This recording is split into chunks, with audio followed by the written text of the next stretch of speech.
everyone. Thank you for being here today. It's quite an honor to be here. First of all, I want to thank Ensika and the jurors who gave me the opportunity to be here today.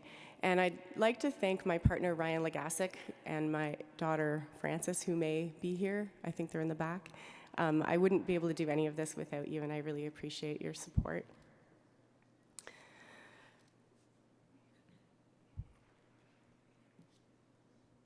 So first of all, I want to tell you that I was raised Catholic. I went to Catholic schools and Catholic church, and my dad played the organ at our church, and my very, very religious grandmother lived with us for many years. So I went to church every Sunday, but I don't practice anymore, and nor does anyone else in my family, because one day my dad came home and said, "We're not going anymore." So we stopped. But the thing is that these images that surrounded me in my childhood still stay with me. So in a way, I'm still kind of questioning these things, and I'm still really pursuing why I'm interested in all these kinds of images. But this image is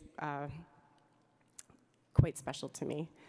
This is a nativity set that I grew up with, and my dad, as some kind of strange outsider artist, decided to clothe these plaster figurines in all kinds of fabrics, making them a little bit fancier and sort of jazzing them up a little bit. And they're really, these cheap, sort of ubiquitous nativity set objects, but he put sequins on them and velvet and cotton and corduroy. And so they're these beautiful things that I always now perceive as family heirlooms. And I put them up in my apartment every year at Christmas, and they sort of live with all my other collections of objects, both. So there's kind of this, maybe a lack of hierarchy around all these objects. So I want to start with some source imagery. These really powerful images to me are things that I remember seeing when I was younger, talking to my grandmother in her bedroom. They've been part of my life since childhood, and they've had a big impact on me, partly because of how gruesome and sort of gory they are.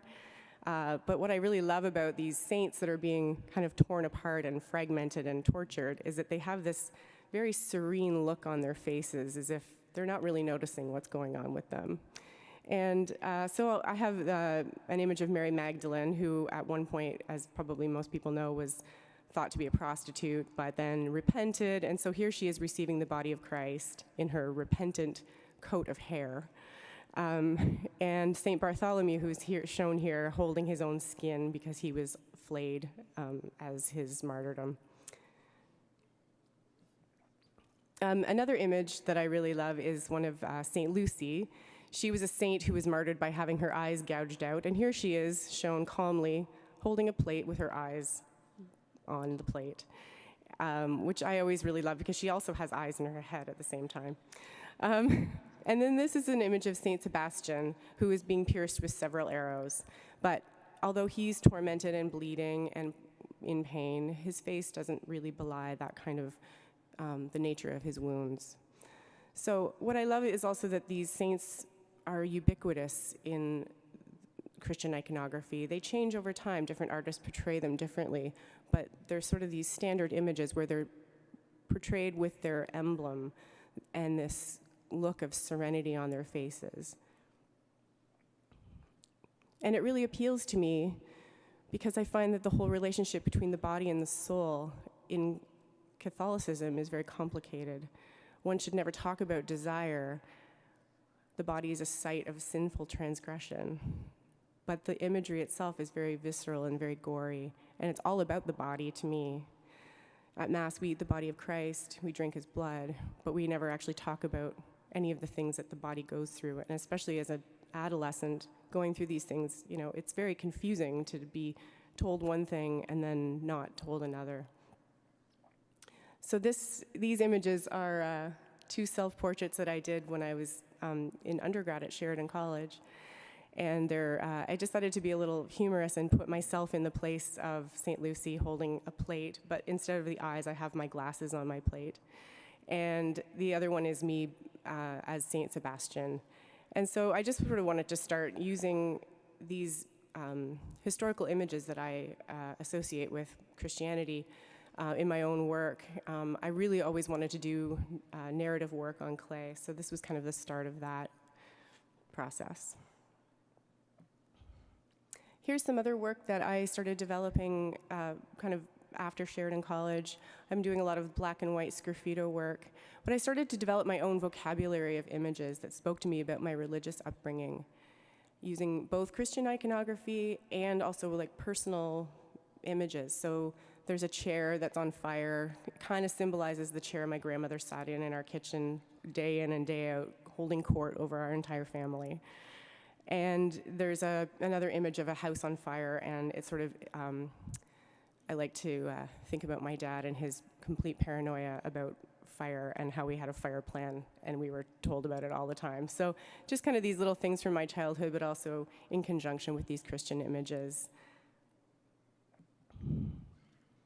So then I went to graduate school at The Ohio State University, which really changed my whole life, because I started taking mold making class with Steve Thurston, who is an amazing mold maker and really challenged me to make really complicated molds. So but I started out making simple molds and just using the stockpile of hobby molds that we had there. And many of the molds were from Christian nativity sets or kind of kitschy characters, and so I started cutting them apart and putting them back together so that you could kind of get away from that kind of kitschy ubiquity. And I sort of saw something happening there that I was really interested in, and I was also incorporating my own molds into that, buying little things at thrift stores and dollar stores, and kind of cutting those apart and making molds of those as well. And they were all kind of at the same scale, so I was able to start interchanging their heads, bodies, legs. I was coming up with what I thought were some interesting objects based on these kind of ubiquitous forms. And so here's an image of two wise men. So I started repeating the forms over and over again. So these are replicas of wise men from one of the nativity sets, not unlike the nativity set that I remember growing up with as a child. And I cut them apart, put them back together, and then this kind of interesting thing happened, I thought. And it's actually, what I find interesting about this is that it's actually in my dad's collection. He really loved it, so we kind of, as Catholics, I like that my parents really enjoy my work, and they sometimes find it kind of humorous.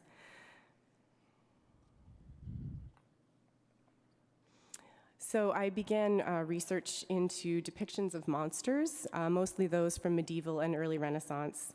The image of this is of the doghead races, and it's they're kind of inherited. The idea is inherited from writings of Pliny, the natural history, talking about hybrid beings and these kind of monstrous races that exist outside of our understanding, our knowledge of what's comfortable.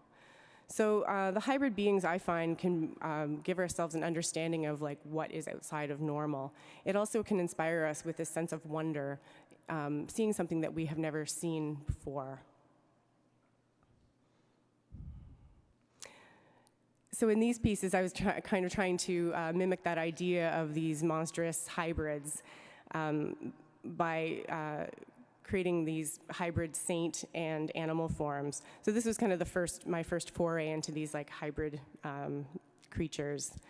And again, it sort of reinforces this idea of like the visceral nature of the body, these interior spaces where there's like this red and these drawings, and in conjunction with this white sort of crisp, sort of almost holy kind of porcelain.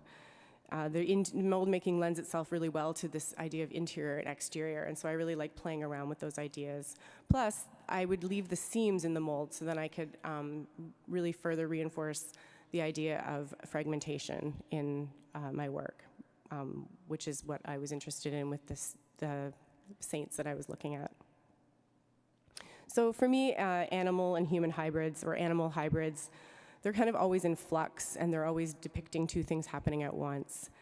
And they're kind of always asserting each other while also existing with each other.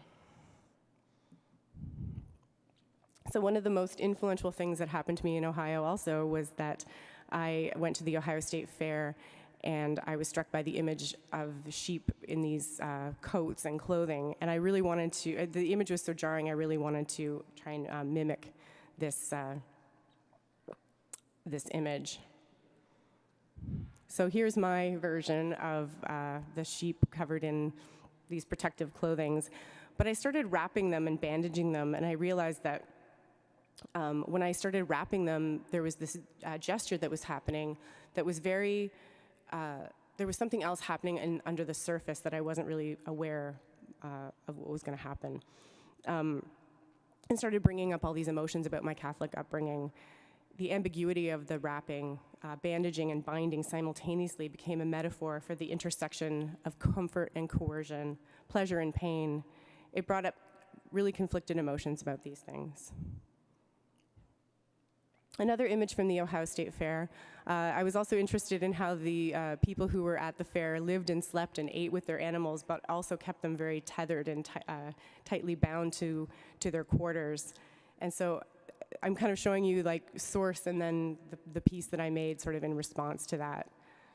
So this is my foray into these tethered animals, which are sort of talking about this idea of animal instinct versus domestication.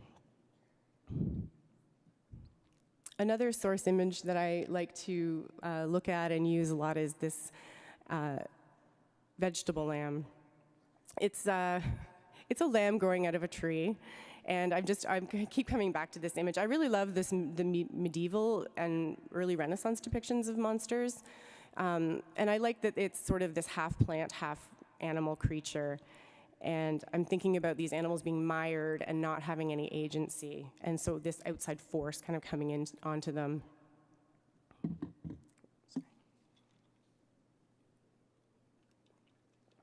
So a lot of my work begins, as I said, as a direct response to these kinds of images. So this is my own version of vegetable lamb, which I've been wanting to kind of create for some time. And then this, in a twist of this source image to piece, I went to Rome and saw this, but I had made the piece on the, I guess you're looking at it, it's on the left, before I actually saw this this lamb in the Vatican's Museum animal room. So again, with looking at images, source images, I went to Rome in 2013, and I was able to go to the Vatican Museum and see all these reliquaries that just sort of are so ornate and so precious, and they house relics that are from venerated saints, pieces of bone, teeth, cloth, and the objects themselves are obscured, so we don't actually, we have to kind of have to take a leap to see what's inside of them, or to understand what's inside of them. We don't actually get to see it. And I really like this idea of these ornate boxes holding these really obscure pieces of flesh, pieces of bone, pieces of skin. The object is very important in Catholicism. This image is a wall of crutches and of wheelchairs and of canes at the Martyr Shrine in Midland, Ontario, that I used to visit as a child. And I used to go to this place all the time when I was young, and I have a much more complicated relationship with it now, but in my, I just love the untidy excess of this wall and how people prayed to the saints there and left their burden on this wall. So I started covering my own statues with these kind of messy hybrid animals, kind of as an homage to these votive offerings. These are statues of St. Mary that I found at a sculpture supply place online, and they're like garden sculptures, and I made a mold of them, and then I started covering them with these smaller hybrid animals.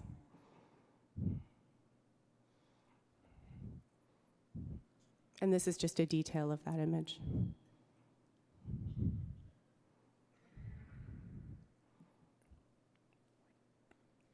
just another example of how different the molds can be just based on gesture, or adding a different head, or adding a different kind of wrapping. So I began covering found objects with my discarded ceramic objects. This is a 5-foot-tall sculpture of Mary that was left beside a church that a friend of mine found, and then eventually I was the recipient of it. So I am continuing to explore how to use these found objects that are kind of everywhere in our world, and how I can put my own work and my own sort of memories of my history, of my Catholic upbringing onto these sort of more ubiquitous forms. And I like to think of this as like the statue kind of becomes the plinth itself. And so I'm sort of playing around with this idea of relic and reliquary, and how those two objects kind of play together. So to me, am I already at the, okay, I am looking at the time here, and it says, okay, sorry.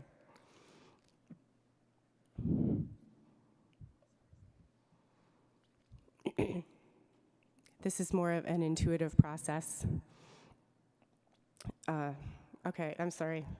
Okay, I thought I was at 6 minutes, so, okay. Am I not right? Okay.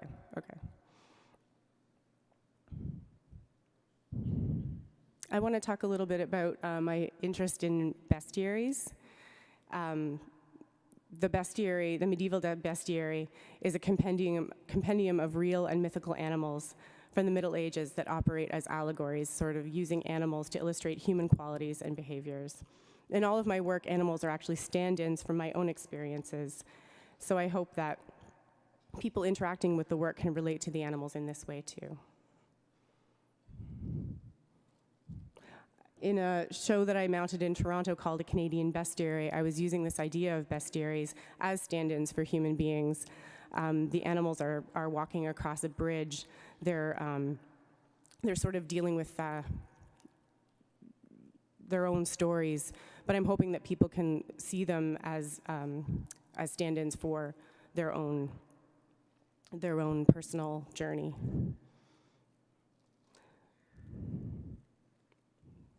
So a detail of the hybrid animals on the bridge. Some are strong and walking confidently. Some carry others on their backs, and some stumble and fall. The animals here are stand-ins for humans as they make their way to an unknown future.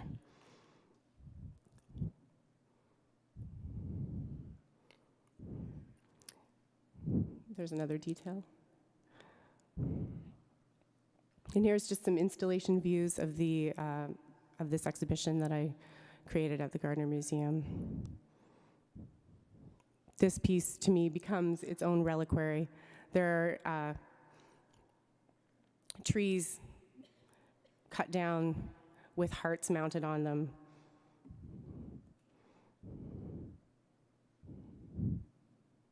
This is a detail of a piece called Reliquary.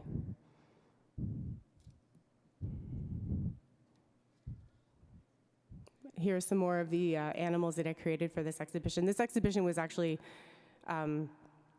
commissioned by the Gardner Museum to commemorate Canada's 150, and I had sort of a complicated relationship with that trying to be a spokesperson for Canada, which I didn't really feel comfortable with. So I tried to make all these pieces that talked about the mystery of the North and the vastness of the landscape and our sort of tragic colonial past, without trying to put my own, or putting my own response to the idea of Canada on this, but trying not to be like a spokesperson for my own country.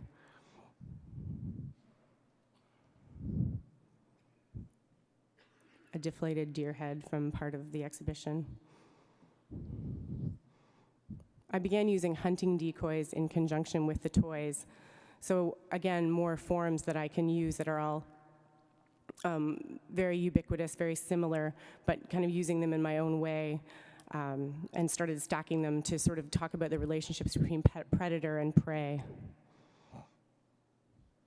as our relationships with other people. This image is from the Los Capricios by Francisco Goya. It's another image that I've been looking at a lot lately. I've always gravitated towards it.